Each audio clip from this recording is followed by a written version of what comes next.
Hello everyone, my name is Pride Wolf, and in this video I'm going to discuss a really important question: how are monsters created?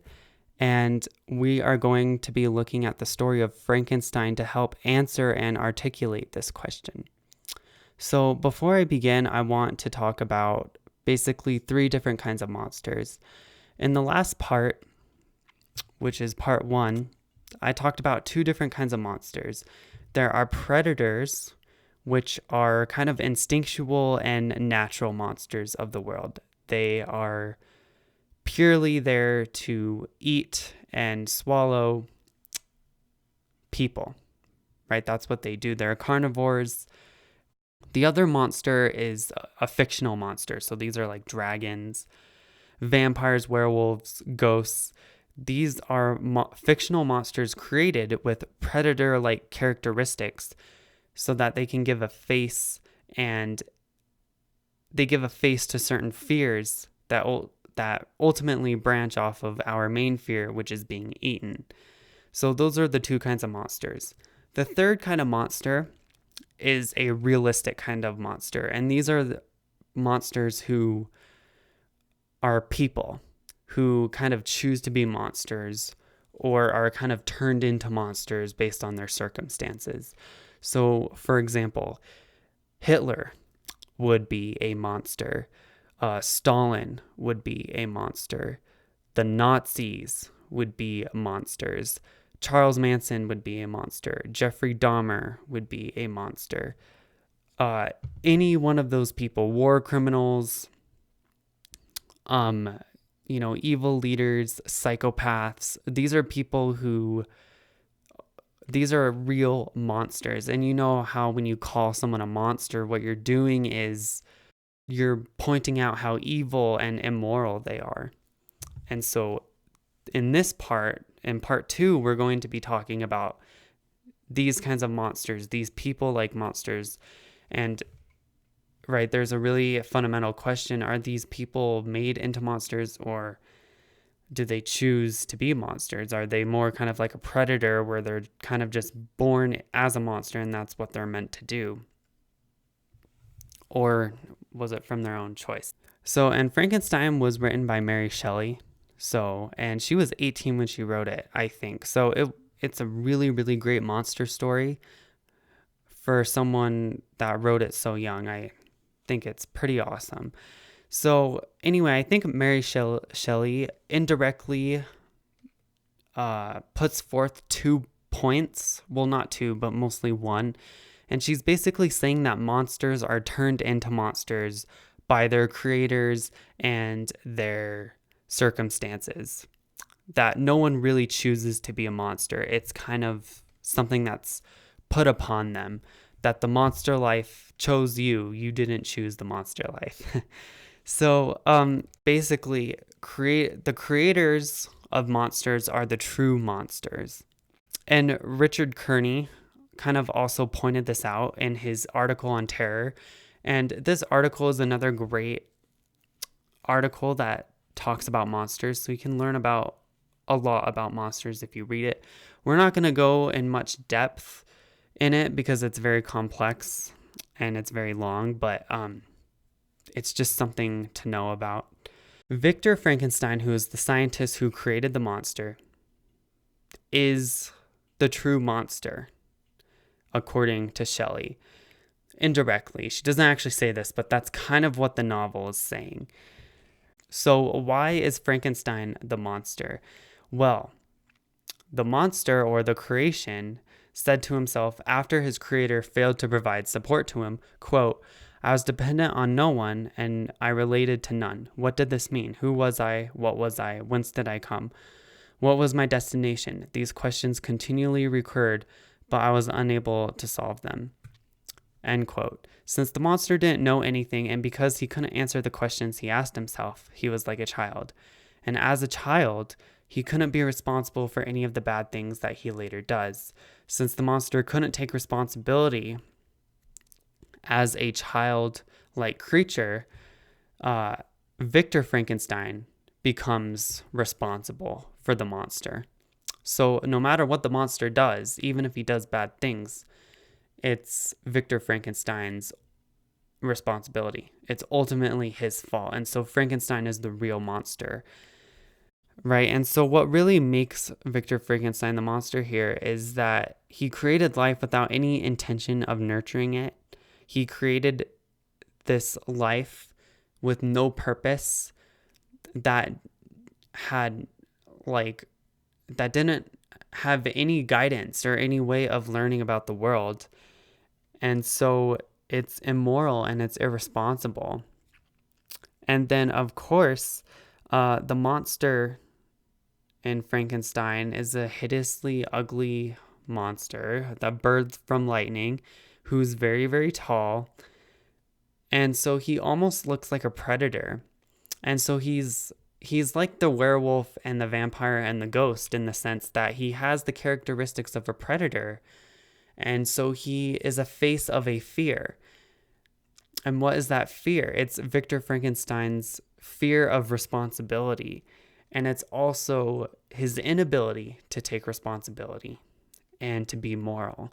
And so that's what the monster represents. So the monster, in many ways, is a representation of what a real life monster is like. So like Stalin or Hitler.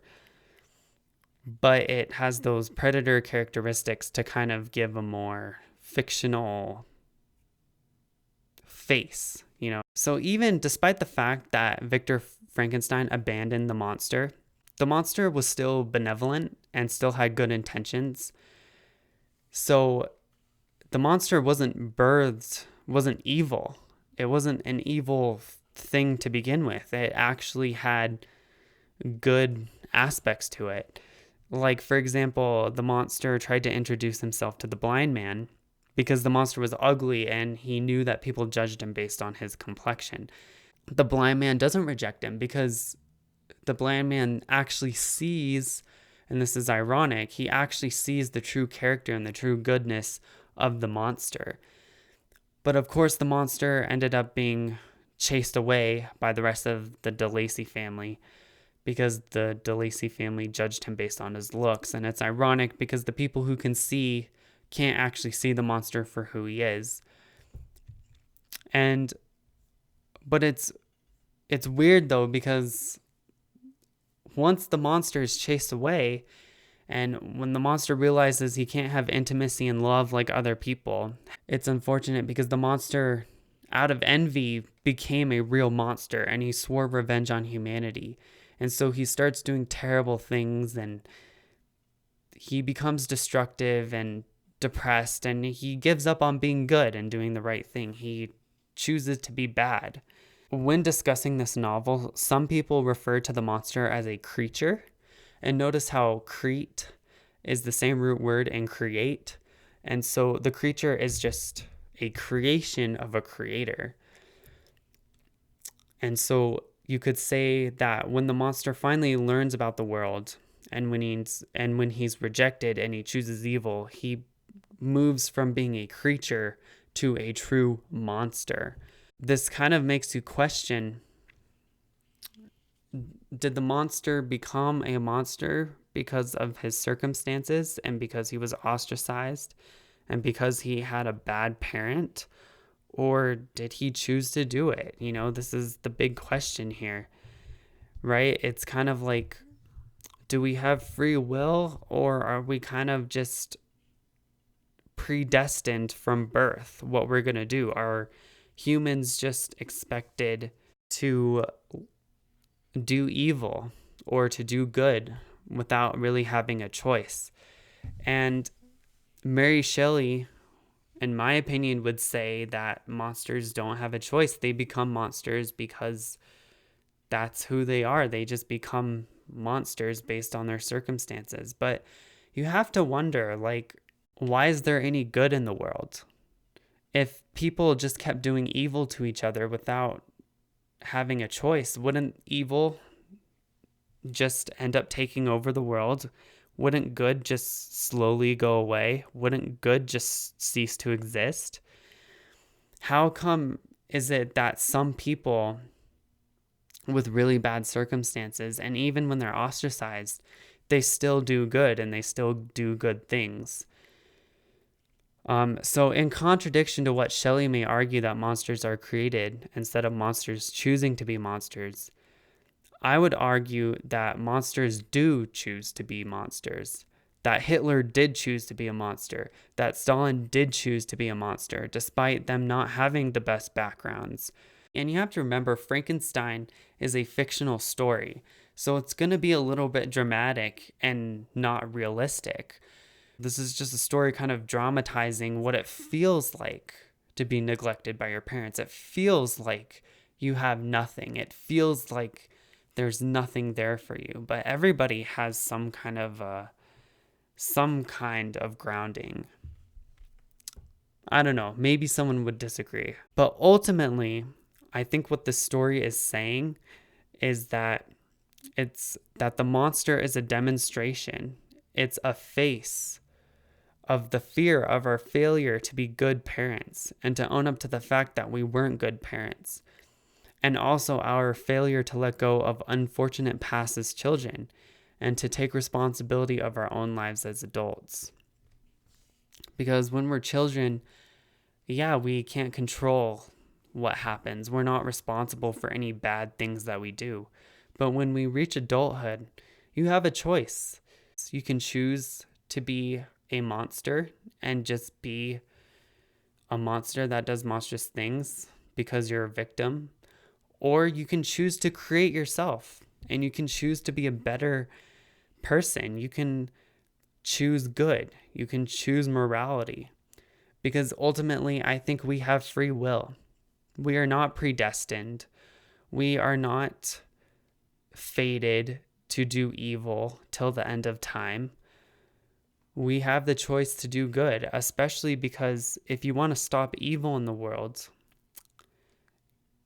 if you want to break a cycle of evil, you have to be the person that breaks it by choosing to break it. If the monster learned from his father's mistakes, the monster could create something of his own and actually nurture that creation. And then that creation would be nurtured to do good things. But that doesn't mean that just because you're nurtured in a good environment doesn't mean you're going to do good things. Because there are plenty of people who have really great environments and have a lot of nurturing and have a lot of support, but they still choose to do evil because they choose. Simply because they choose. That's it. There's nothing about them that would say that they are a monster. It's just that they chose to do it. And that's what makes their character, is their choices. That's what gives morality a purpose. And that's why we talk about morality in the first place. And I know it's a philosophical question. Does free will exist, or are we predetermined? But if we're predetermined, then you can't have morality. And if you can't have morality, why discuss anything if we're just fated to do evil till the end of time? Thank you for listening and watching this video. Stay tuned for part 3 of my What Are Monsters series. And thanks for watching.